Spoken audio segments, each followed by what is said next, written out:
explicar es cómo se originó o los antecedentes, algo de la Revolución de Mayo y bueno, llegar a cómo se produjo, ¿sí? La Revolución de Mayo. Vamos a los antecedentes un poco, ¿sí? ¿Qué pasó en esta región del Río de la Plata? En 1776, creación del Virreinato del Río de la Plata y capital en Buenos Aires. Buenos Aires no era como una ciudad reconocida por el Imperio Español, sino como lo van a hacer en ese momento, porque por ahí entraba el contrabando, ¿sí? Y también salía de contrabando. ¿Qué salía de contrabando? La plata que venía de Potosí, ¿sí? La sacaban por ahí de contrabando, vía Buenos Aires, Colonia del Sacramento, y después se iba para otros lados. Entonces, ya organizando en el contexto de las reformas borbónicas en España, o sea, había que reformar para, digamos, organizar el imperio y no que se les vaya el control de las colonias americanas. Entonces, en 1776 se divide los virreinatos y bueno, se crea el virreinato del Perú, se divide y se crea en el Río de la Plata, el virreinato del Río de la Plata, ¿sí? Con capital en Buenos Aires. Y ahí, bueno, ya para estar mejor controlada esa zona, ¿sí? Y Buenos Aires. Ya ahí, digamos que entra en juego esta región más exactamente. Bueno, y después más adelante, bueno, hay otros hechos que ya lo vimos en la clase anterior, digamos, la Revolución Francesa, la independencia de los Estados Unidos, todo eso, pero eso van a influir ideológicamente y políticamente a la Revolución de Mayo, ¿sí? Pero también en 1806-1807 las invasiones inglesas en Buenos Aires. ¿Eso qué hizo ver? Las invasiones inglesas. Que aquí la protección a las colonias no estaban, por parte de España, no estaban cumplidas también, ¿sí? Y invadió un ejército extranjero a Buenos Aires. Pero bueno, esa era otra historia, digamos, porque las invasiones de ingleses no se dieron porque los ingleses querían un territorio simplemente o se les antojó tener Buenos Aires, sino que querían, en el contexto de su revolución industrial, digamos, controlar y establecer mercados, ¿sí? De materias primas, para sacar materias primas y para vender sus manufacturas de la revolución industrial. Querían establecer mercados y ellos ponderaban el libre comercio, ¿sí? En contraposición a lo que planteaba España, que era cerrado, monopólico, ¿sí? Mercantilista, que solamente podían comerciar España con sus colonias. Entonces, ese era el contexto de las invasiones inglesas.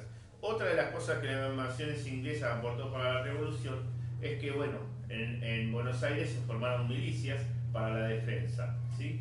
Como liderados por Santiago de Liniers, que era un francés al servicio de la corona española,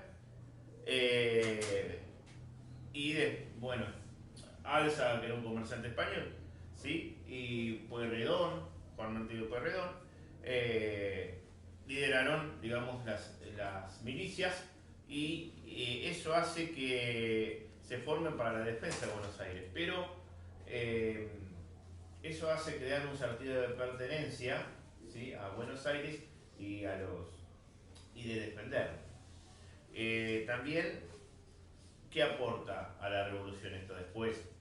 A que haya milicias para organizar la revolución, porque como decía Mariano Moreno, la revolución se tiene que establecer en base a las ideas y a las armas, ¿sí? Tenía la ideología de los franceses revolucionarios jacobinos, que había que usar la fuerza, había que usar el terror, ¿sí? Para establecer algo revolucionario. Bueno, y también en ese contexto, también acá lo que faltaría es que está en el contexto de Francia con Inglaterra en contra, ¿no? En una guerra y cambio de alianzas por la batalla de Trafalgar en 1805. Pero, ¿qué ocurre en 1808? entre 1807 y 1808. Una invasión que, dice acá, napoleónica. Napoleón en 1804 ya es emperador de Francia, se autoprograma emperador de Francia y bueno, va a ir en contra de todo lo que tiene Inglaterra, en contra de Inglaterra. Por eso ya la batalla de Trafalgar, ¿qué hace? Divide las aguas en Europa, domina los mares Inglaterra porque gana la batalla de Trafalgar a la alianza franco-española, ¿sí? Francia y España. Entonces, ahí Inglaterra domina los mares y Francia ¿qué domina? ¿Qué domina Francia? El continente, ¿sí? El continente. Y bueno, ahí hay una lucha comercial, de bloqueos y todo eso entre los dos, ¿sí? Y eso lleva también que después Napoleón invada los reinos del Reino de Portugal, porque era aliado de Inglaterra, porque comerciaba con Inglaterra y no. Entonces en esa movida también, ¿qué va a hacer? Sí, porque no podía pasar por mar, entonces ¿por dónde tenía que pasar? Por tierra. ¿Y por dónde tenía que pasar para llegar a Portugal? España, exactamente. Aprovecha el viajecito, entonces con su ejército también invade España. ¿Y ahí qué hace? Y ahí entramos en la otra parte, que es en 1808, la invasión a España, napoleónica, y se produce la farsa de Bayona, ¿sí? Ahí eso ya empieza a decaer con este problema, el poder español que ya estaba en decadencia, el poder del imperio español que ya estaba en decadencia. Entonces, y su relación con las colonias que ya estaban en decadencia. Entonces, ¿qué se produce ahí? Es que invade el ejército napoleónico de Napoleón a la cabeza y hace que abdique, ¿sí?, el rey Carlos IV en favor de su hijo Fernando VII, ¿sí? Porque por algunas internas ahí. Entonces, se ofrece como mediador Napoleón en ese tema, porque después Carlos IV se había arrepentido, entonces ahí se ve Napoleón es mediador. ¿Qué pasa? Entonces, ¿qué hace Napoleón? Lo encarcela a los dos, acá se terminó el problema, no hay ninguna cosa. La intención de Napoleón era reinar también ahí, entonces, con su poder. Entonces, lo encarcela a los dos, a Carlos IV y a Fernando VII, que va a ser el rey cautivo. Entonces, Napoleón, ¿qué hace? Pone a su hermano José como rey de España, ¿sí? Un francés en el trono de España. Entonces, eso va a provocar que el pueblo español no lo reconozca como rey, ¿sí? Y entonces se van a formar juntas de gobierno, ¿sí? Se forman juntas de gobierno en nombre del rey cautivo Fernando VII, ¿sí? Esto. Y después con dos juntas centrales en la ciudad de Sevilla y Cádiz, ¿sí? Pregunta, ¿la junta de gobierno está a favor de Napoleón o de España? España. Escuché a Napoleón por ahí, ojo. Bueno, y aquí, ¿qué estaba pasando ya? Como ya dije, ya la cosa con las colonias, y más en el Río de la Plata, estaba media caldeada, media en decadencia también, su relación con España. Entonces, en 1809, las rebeliones de Chuquisaca y La Paz, que van en contra de las imposiciones españolas, ¿sí? Y que fueron sofocadas por el ejército realista y por los que están a favor. Por ahí había criollos que estaban a favor también. O sea, eran obsecuentes al poder español, generalmente los comerciantes. Y aquí en Buenos Aires se produce la sonada del 1 de enero de 1809. ¿Qué ocurre aquí? ¿Sí? Aquí es que en ese tiempo estaba Santiago de Liniers como virrey del Río de la Plata, el héroe de la defensa de Buenos Aires en las invasiones inglesas. Entonces, Pero ¿qué pasa? Liniers es francés. ¿Y cuál es el problema en 1808 con Francia? Claro, invadieron España. Entonces, los españoles, o sea, los que están acá van a dudar de la lealtad que le tiene Liniers a España. ¿Sí? Por ser francés. Pero el tipo era un militar, era de palabra. O sea, si trabajó para España, va a trabajar para España, por más que sea francés. El tipo defendió el imperio español siempre. Siempre. Pese a eso, el otro héroe de la, digamos, no tan héroe porque también hizo lo suyo, porque nomás que hizo Liniers y los criollos, Martín de Álzaga, un comerciante español, ¿qué hace? Hace una revuelta y va en contra para sacar a Liniers como virrey. Pero ¿qué pasa? ¿Quién va a apoyar? ¿Quiénes van a apoyar a Liniers para que siga en el cargo? ¿Quiénes? ¿Qué había formado Liniers? Las que... Milicias. Exactamente. Y esas milicias van a apoyar a Liniers, ¿sí? Van a apoyar a Liniers.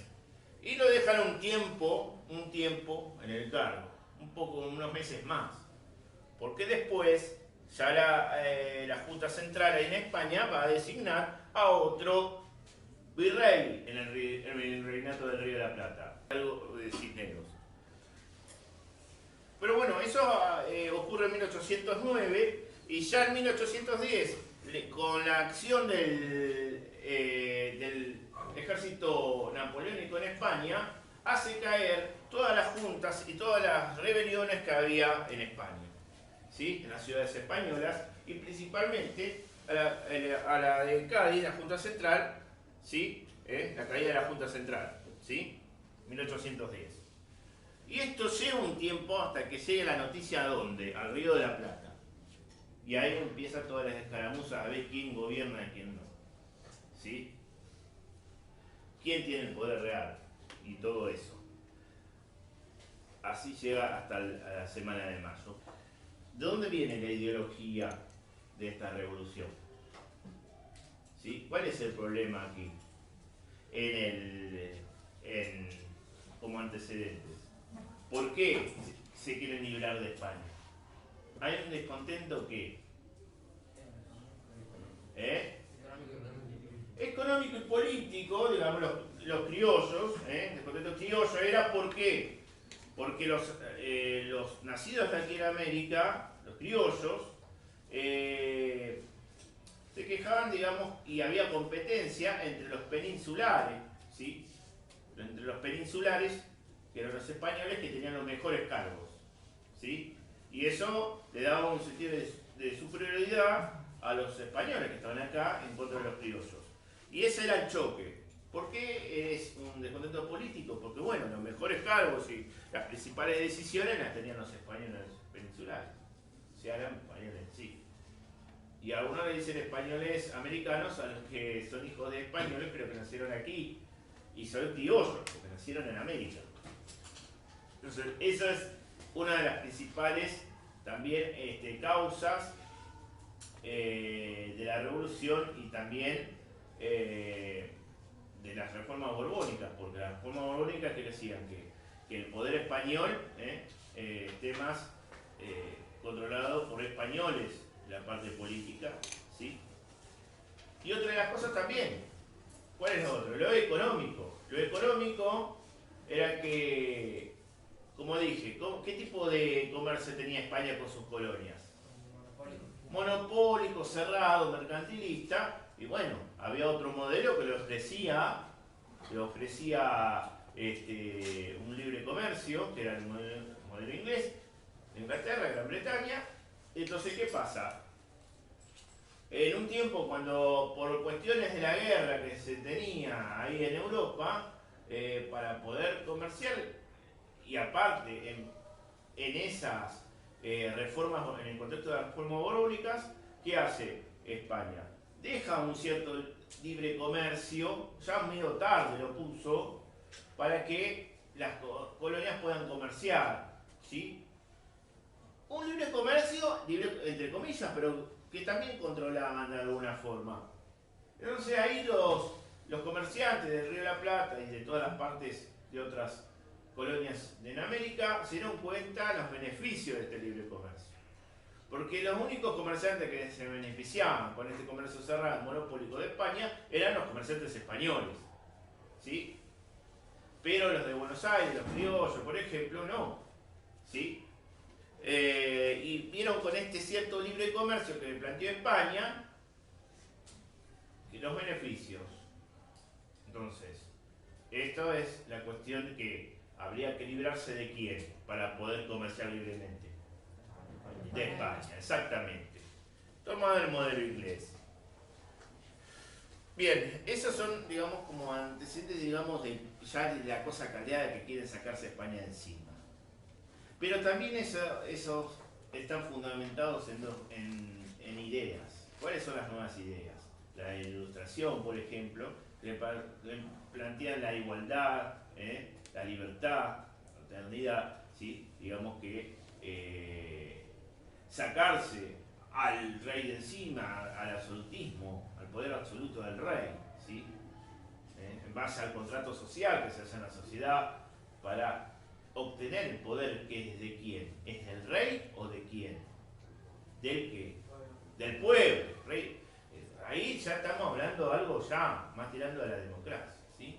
Sacando al poder monárquico.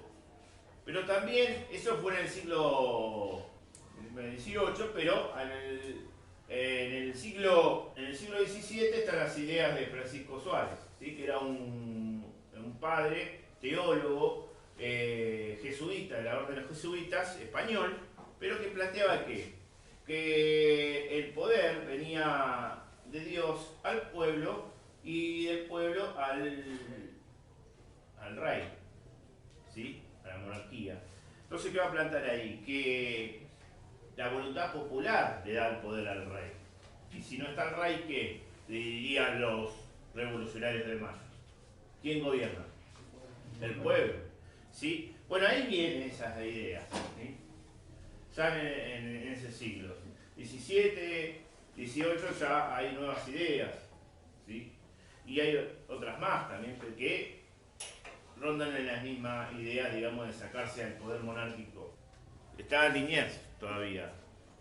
Después viene el Marqués de Saceray, que es un enviado de Napoleón para que se jure fidelidad al nuevo rey José Bonaparte, y lo que hace Liniers, ¿qué hace? ¿Lo acepta todo lo que dice? No. Lo recibe, lo echa, no, nada. Y después hace una jura, ¿sí? Una jura de fidelidad a Fernando VII, ¿sí? Y pese a eso lo sacan del gobierno y lo ponen a Baltasar Hidalgo de Cisneros. Al mismo tiempo, en Brasil, la infanta Carlota Joaquina, esposa del refugiado príncipe regente portugués y hermana de Fernando VII, intentó poner los territorios españoles en América bajo su tutela, instalando un reino independiente de España organizado como una monarquía constitucional. Si bien el proyecto fracasó, un grupo de jóvenes criollos empezó a ver la independencia como alternativa para una futura organización americana.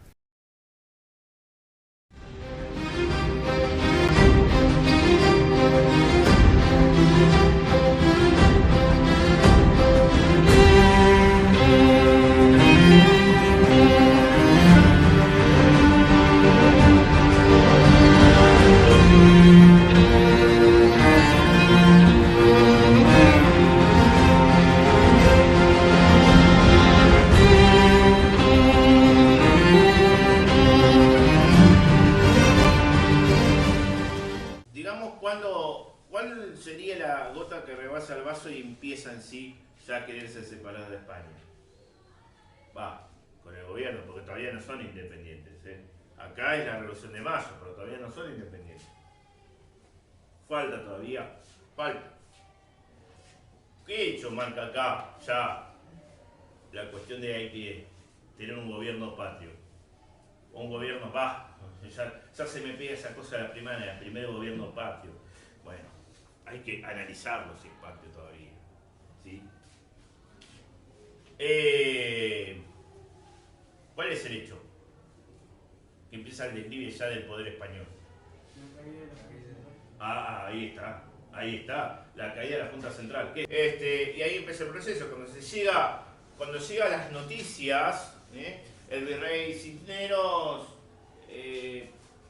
dice, bueno, vamos a esperar a ver qué se puede hacer, eso, proclama, anuncia también lo que está pasando, pero tuvo que anunciar porque ya los otros se han informado ya, ¿sí?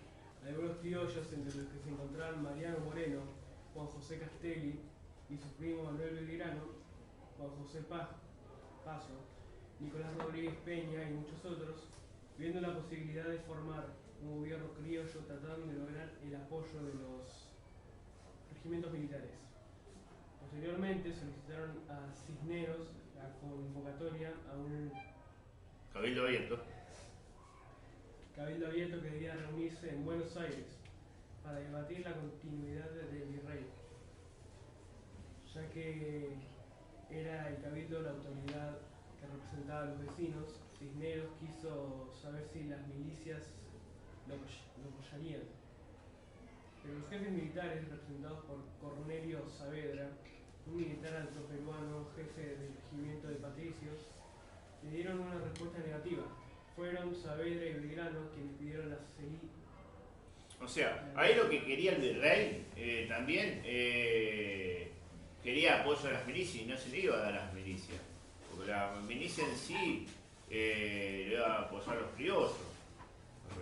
O sea, el jefe del principal cuerpo de milicia, que eran los patricios, y estaba un poco con los revolucionarios, con Cornelio Saavedra. Entonces ahí se fueron convenciendo. ¿Por qué también va a estar con los revolucionarios? O con los criollos, digamos. ¿Por qué? Porque la base de esas milicias son criollas. Y los comandantes son criollos elegidos por los mismos criollos. No son todos españoles, porque no hay un ejército español que defendió Buenos Aires. Había algunas milicias de algunos españoles en la invasión inglesa, pero no. El fuerte más de la milicia eran criollas. Por eso se va a apoyar la revolución. Seguir. Que despidieron a Lésica, el alcalde de primer voto, la reunión del Cabildo Abierto que se acordó realizar el día 22 de mayo de 1810. Claro, sí. Ahí se hizo la reunión del Cabildo Abierto, ¿sí? Ahí se va a debatir quién gobierna. O sea, cómo se debe proseguir. En realidad los criollos querían sacar a Cisneros de una y armar un tipo de gobierno. ¿Sí? Bien. El primer gobierno patrio. El 21 de mayo se enviaron 450 invitaciones para las autoridades de la ciudad y los principales vecinos. Concurrieron 251 personas y el regimiento de patricios cuidó del orden en la plaza mayor. Sí, se empezaron a organizar para el Cabildo Abierto y bueno, ahí lo que pasa es que hubo personajes que digamos que empezaron a estar para el lado de los criollos y a ver quién entraba, pero al Cabildo Abierto se podía operar ahí. Obviamente que la reunión del Cabildo Abierto están los mejores vecinos, digamos, los vecinos más acomodados de Buenos Aires y eso. ¿Sí? Y quién más, también el poder de la iglesia estaba con el obispo y eso. Pero, a ver, ¿cómo sigue esta historia? Se debatió la continuidad o no de la autoridad virreinal, que se consideraba ilegítima, ya que se sostuvo la teoría de la retroversión de la soberanía. Sí, ¿quién tiene el poder de dar la soberanía? Eso se va a debatir ahí, ¿sí? Algunos decían, bueno, mientras exista un español en la tierra, ahí en esa región, va a gobernar por nombre de España. Pero otros decían que la soberanía la tenía que tener el pueblo, porque si no está el rey, o sea tiene que gobernar el pueblo. Es decir, que si el rey no existía como autoridad por estar preso, la soberanía volvía al pueblo, que asimismo podía darse un nuevo gobierno. posturas en el debate fueron las representadas por el obispo Lue Irreda, que sostenía que la continuidad del virrey, la de Pascual Ruiz Huidobro, que propuso que fuese el cabildo quien asumiese la conducción del gobierno, y la de los criollos revolucionarios representados entre otros por Paso, Castelli, Belgrano y Saavedra, quienes afirmaron que el pueblo debía asumir la soberanía y elegir un nuevo gobierno. Realizada la votación, se decidió que el cabildo asumiría la soberanía y formara un nuevo gobierno. El orden virreinal ya no existe. Sí, la movida ahí hubo un entreteje político. ¿Qué se hizo? Se formó una junta, pero ¿con quién, a quién pusieron? Al virrey que estaba, a Baltasar Hidalgo de Cisneros. Pero bueno, ahí está la acción de los revolucionarios, Belgrano, Castelli a la cabeza, Moreno también, de decirle, tiene que salir, no puede estar Cisneros ahí. ¿Qué más sigue? El día 23 de mayo Ahí está. se hace el recuento de los votos y el día 24 el cabildo interpretó que el resultado a su manera y designó una junta provisional. La junta provisional, que esa era la que estaba diciendo, ¿sí? Sí. Gubernativa presidida por Cisneros. Los criollos no aceptan esto y la junta renunció en pleno. Dice, bueno, la historia dice en algunos casos que lo presionaba a Cisneros, que le dijeron que si no renunciaba lo mataba. Sí, Felipe Piña dice que, una historia que dice que Belgrano dijo que si no renuncia lo iba a tirar por la ventana. Bueno, hay que saber este señor de dónde sacó eso, ¿no? Siempre dice cosas que no fundamenta con documentos. El 25 de mayo se anunció que el pueblo había reasumido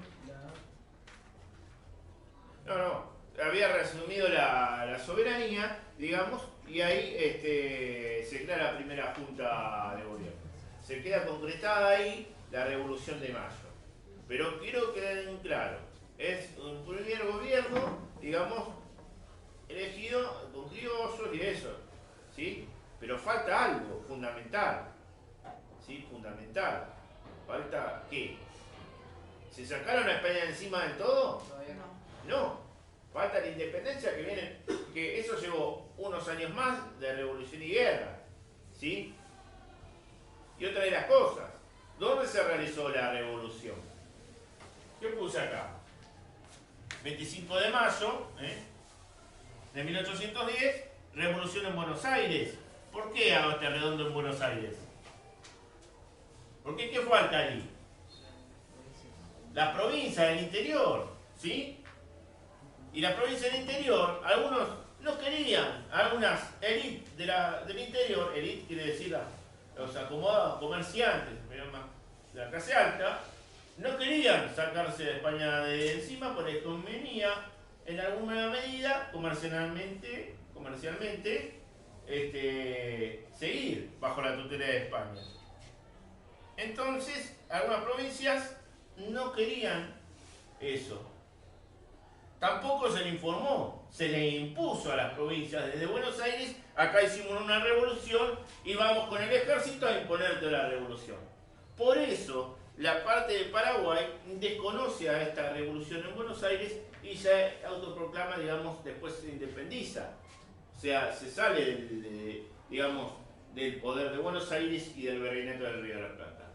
En ese caso, se va a perder tanto Paraguay, el Alto Perú, y después más adelante la banda oriental. Se va a perder territorios, ¿sí? Que no reconocen la autoridad del gobierno, digamos, revolucionario de Buenos Aires. Y ahí empieza el conflicto, ya venía desde antes, entre Buenos Aires y las provincias. La rivalidad entre porteño y del interior. Y eso va a llevar también a distintos conflictos políticos a partir de esta fecha. ¿Sí? Bueno, todo un tema con la Revolución de Mayo. O sea, también una cosa, no sé, no puso ahí, ¿qué es una revolución? Es un cambio trascendental, un cambio abrupto de las estructuras políticas, sociales y económicas, por ejemplo. Pero ¿qué pasa? Cambió todo. Fue una revolución de verdad y bueno, eso habría que estudiarlo. investigarlo. Porque para mí, en mi pensar, fue una revolución entre la gente, digamos, más ahí, curiosa de Buenos Aires. Pero, a ver, para mí hubiera sido una verdadera revolución si se saca el toque a España de encima y toda la sociedad cambia. Porque acá en esta revolución que se dice, los de clase alta quedó ahí. El esclavo siguió siendo esclavo, la sociedad siguió siendo contraria, o sea, las estructuras sociales no cambiaron. El poder siempre se fue de arriba hacia abajo. ¿Se entiende lo que digo? No pasó como en Haití que hubo una revolución esclava, no, que cambió un poco. No, acá fue una revolución, creo que a medias.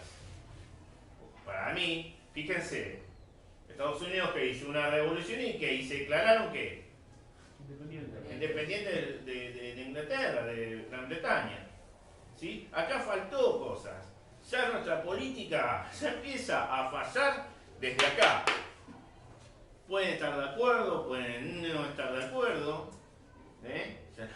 Es más, si quiero hablar de dónde empezó a fallar, y empezó a fallar desde acá, de la invasión inglesa también. Pero bueno, eso es otro tema para otro video, para otra clase.